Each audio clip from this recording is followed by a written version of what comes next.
What is an impact diode and what is a gun diode? These are the two topics I, Dr. Vandana Ranga, will like to discuss with you. So first of all, we start with an impact diode. The name IMPACT stands for Impact Ionization Avalanche Transit Time. Impact diodes employ impact ionization and transit time properties of semiconductor devices to produce a negative resistance at microwave frequencies.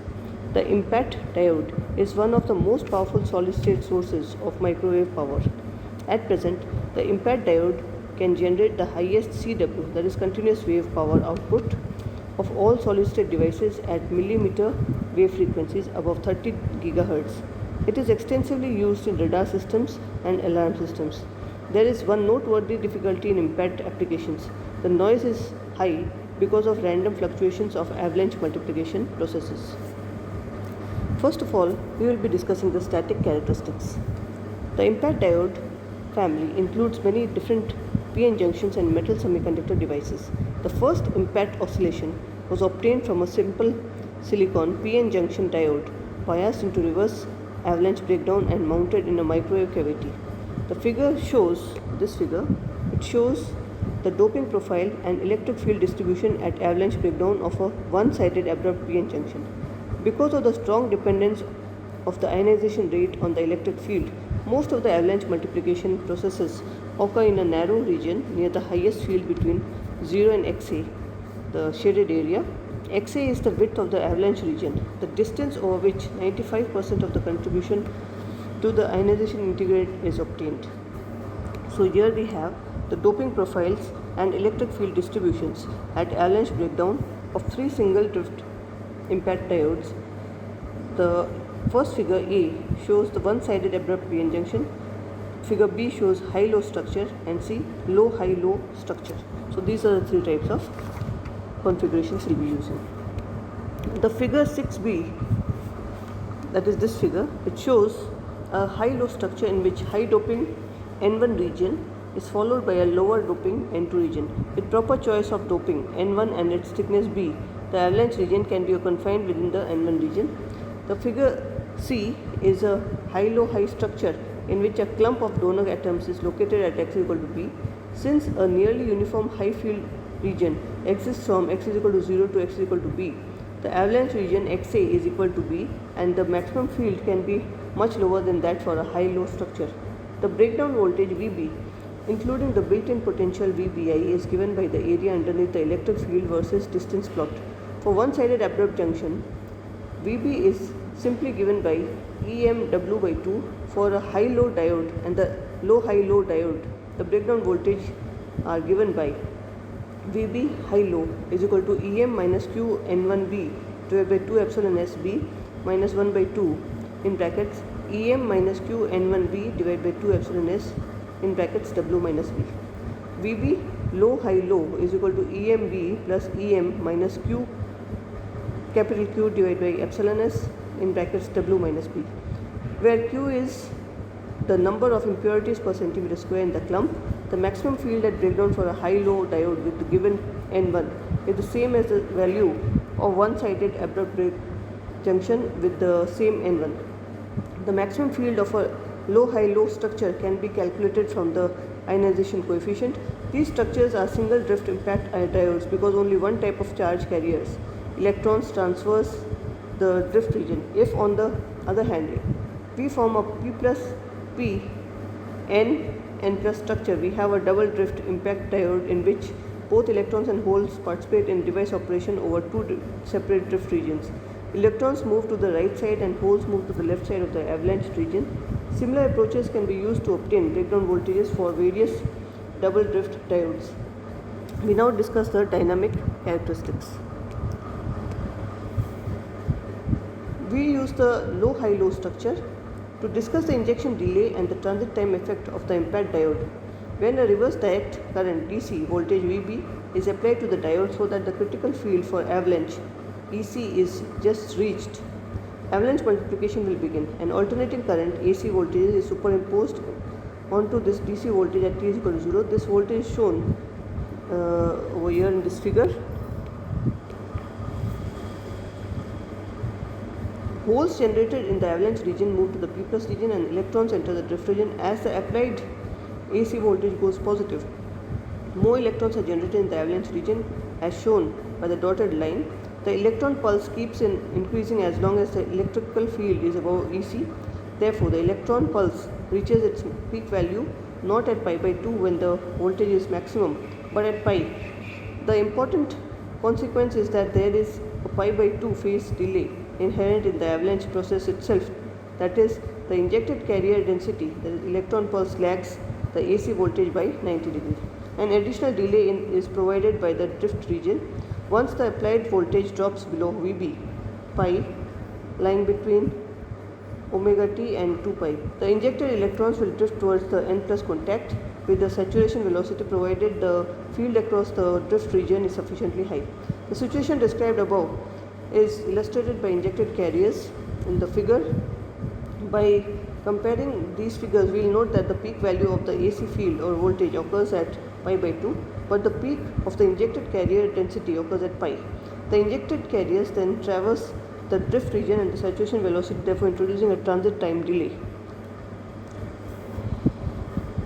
The induced external current is shown in this figure over here, F.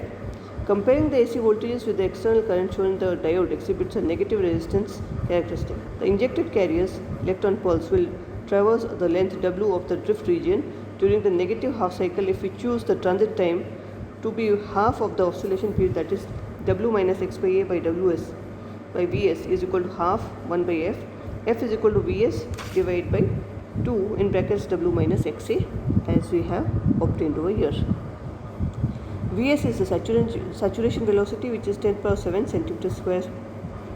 centimeter per second for silicon at 300 Kelvin. So now we take an example. If we consider low silicon impaired diode P plus IN plus having V is equal to 1 micrometer, W is equal to 6 micrometer, if the field at breakdown voltage is 3.3 into 10 power of 5 volts per centimeter, Q is equal to 2.0 into 10 power of 12 charges per centimeter square. Find the DC breakdown voltage, the field in the drift region and the operating frequency. So for the solution, we can calculate the breakdown voltage. Vb is equal to 3.3 into 10 power of 5 into 10 power of minus 4 plus in brackets 3.3 into 10 power of 5 minus 1.6 into 10 power of minus 19 into 2 into 10 power of 12 divided by 11.9 into 8.85 into 10 power of minus 14 bracket close into 5 into 10 power of minus 4. So this gives us 33 plus 13 is equal to 46 volts. The field in the drift region is 13 divided by 5 into 10 power of minus 4. This is equal to 2.6 into 10 power of 4 volts per centimeter. The drift field is high enough for injected carriers to maintain their saturation velocity. Therefore, F is equal to V1 Vs divided by 2 in brackets W minus XA bracket close is equal to 10 power of 7 divided by 2 into 6 minus 1 bracket close into 10 power of minus 4. This is equal to 10 power of 10 Hertz, that is 10 gigahertz. We can also estimate the DC to AC power conversion efficiency of the impaired diode. The DC power input is the product of the average DC voltage and the average DC current, that is Vb into I0 by 2. The AC power output can be estimated by assuming that the maximum AC voltage swing can be half of Vb, that is VAC is equal to Vb by 2, and the external current is 0 between omega t and pi. The other limit is 2 pi. Therefore, the microwave power generating efficiency eta is given by eta is equal to AC power output divided by DC power output. So this gives us 0 to 2 pi integral of VAC sin omega t bracket close I d omega t divided by Vb I0 divided by 2 into 2 pi. So when we solve this, we will get integral of Vb by 2 sin omega t I0 d omega dt, and the limits are 0 to 2 pi divided by Vb I0 pi. So this gives us 1 by pi, this is equal to 32%. The state-of-art impaired diodes have continuous power capabilities of 3 watt at 30 gigahertz with 22% efficiency up to 1 watt at 100 gigahertz with 10% efficiency, and 50 milliwatt at 250 gigahertz with 1% efficiency. The substantial reduction in power and efficiency at higher frequencies is due to difficulties in device fabrication and circuit optimization. The reduction is also caused by the non-optimal transit time delays introduced in the finite time required to transfer energy to the carriers and the tunneling process for the very narrow depletion layer width. So this is all we have to talk about the impact diodes. We'll now discuss what are the characteristics of a gun diode. The transferred electron devices or the gun diode, what are they? We'll be discussing this now. The transferred electron effect was first observed in 1963. In the first experiment, a microwave output was generated when a DC electric field that exceeded a critical threshold value of several thousand volts per centimeter was applied across a short N-type sample of gallium arsenide or indium phosphide. The transferred electron device TED is an important microwave device. It is used extensively as a local oscillator and power amplifier, covering the microwave frequency range from 1 to 150 GHz. The power output and efficiency of TEDs are generally lower than that of impact diodes. Therefore, TEDs have lower noise, low operating voltage, and relatively easier circuit designs. The TEDs have matured to become important solid-state microwave sources and used in detection systems, remote controls, and microwave test instruments. Now, what is the negative differential resistance? We'll be discussing this now. The transferred electron effect, that is the transfer of conduction electrons from a high mobility energy value to low mobility high energy satellite valleys. Based on the analysis, the current density is shown on the asymptomatic values. J is equal to Qn mu1 E for E lying between 0 and Ea, and J is nearly equal to Qn mu2 E for E greater than Eb. If mu1 Ea is larger than mu2 Eb, there is a region of negative differential resistance NDR between Ea and Eb as shown. Also shown are the threshold field Et corresponding to the onset of NDR, the threshold current Jt, and the field value Ev and the valley current density Jv. The NDR region is between Et and Ev. For the transferred electron mechanism to give rise to NDR, certain requirements must be met. The lattice temperature must be low enough that in the absence of an electric field, most of the electrons are in the lower value, the conduction band minimum.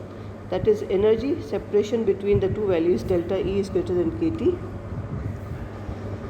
B. In the lower value, the electrons must have high mobility and small effective mass, whereas in the upper satellite values, the electrons must have low mobility and large effective mass. C.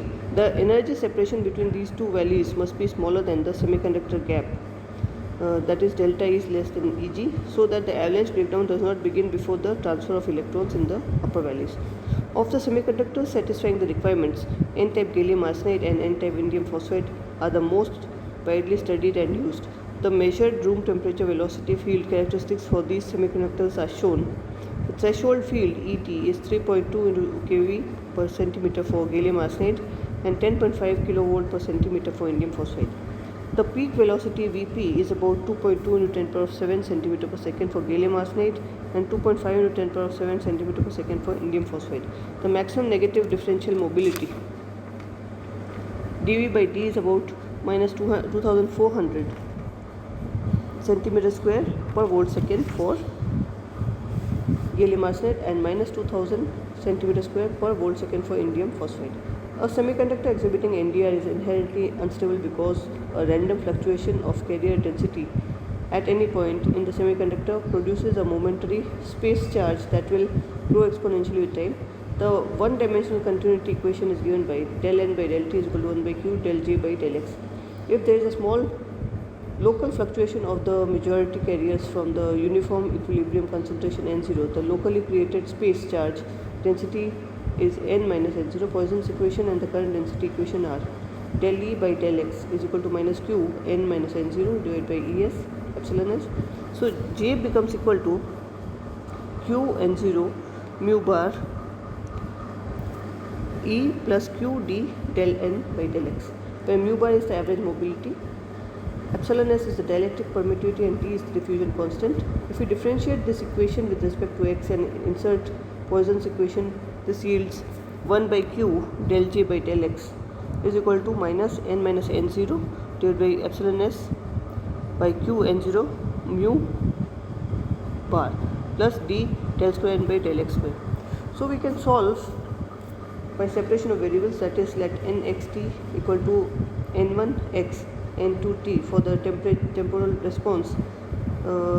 N minus n0 is equal to n minus n0 at t is equal to 0, exponential of minus t by tau r, where tau r is the dielectric relaxation time given by tau r is equal to epsilon s divided by q n0 mu bar. Tau r represents the time constant of decay of the space charge to neutrality if the mobility mu bar is positive. However, if the semiconductor exhibits NDR, any charge imbalance will grow with the time constant equal to tau r. Now we discuss the device operation. The TEDs require very pure and uniform materials with minimum of deep impurity levels in traps. Modern TEDs almost always have epitaxial layers on N plus substrates deposited by various epitaxial techniques.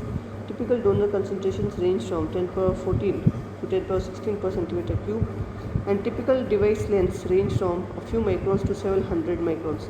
A TED having epitaxial N layer on N plus substrate and an ohmic N plus contact to the cathode electrode is shown in this figure over here. As also shown are the energy band diagram at thermal equilibrium and the electric field distribution when a voltage V is equal to 3 Vt is applied to the device, where Vt is the product of the threshold field Et and the device length L. For such an ohmic contact, there is always a low field region near the cathode and the field is a non-uniform across the device length. To improve device performance, we use two-zone cathode contact instead of the N plus ohmic contact. Two-zone cathode contact consists of a high field zone and an N plus zone.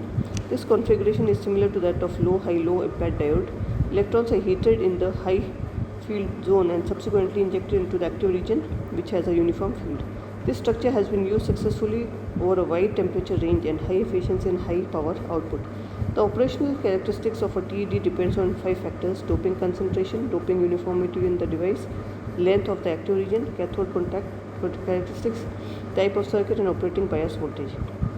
We have shown that for a device with NDR, the initial phase charge will grow exponentially with time, and that the time constant is given by tau r is equal to epsilon s divided by q n0 mu minus absolute value, where mu bar is a negative differential mobility.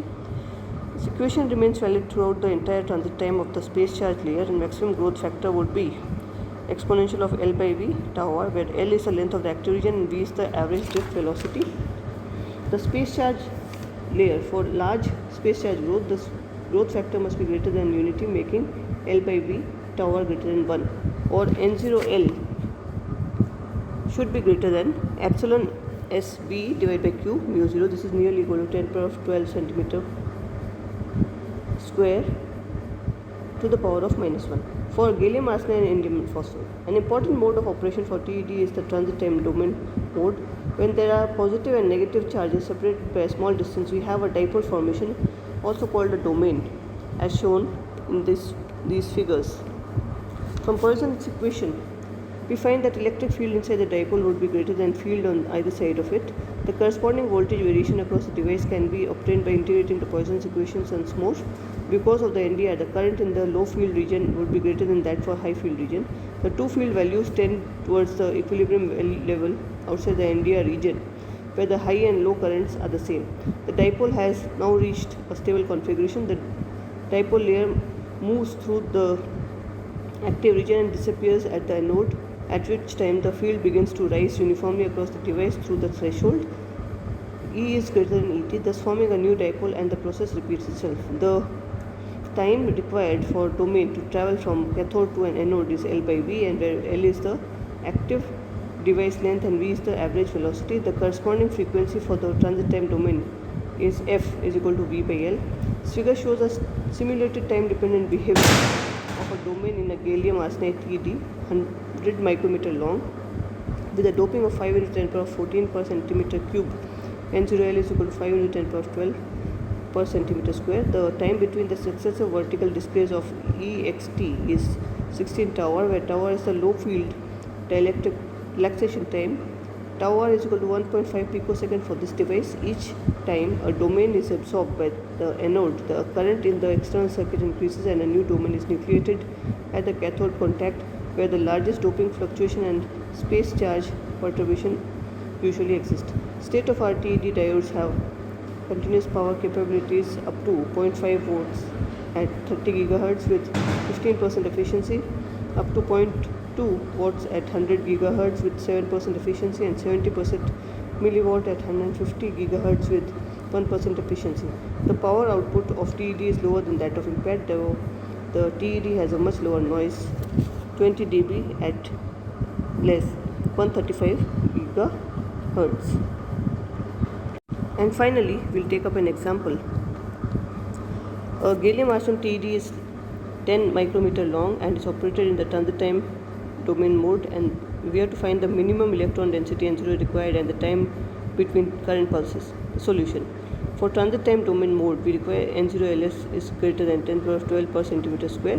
N0 is greater than equal to 10 power of 12 per L is equal to 10 power 12 divided by 10 into 10 power of minus 4 is equal to 10 power of 15 per centimeter cube. The time between current pulses is the time required for the domain to travel from the cathode to the anode. So T is equal to L by V is equal to 10 into 10 power of minus 4 divided by 10 power of 7 is equal to 10 power of minus 10 seconds is equal to 0.1 nanosecond. Thank you.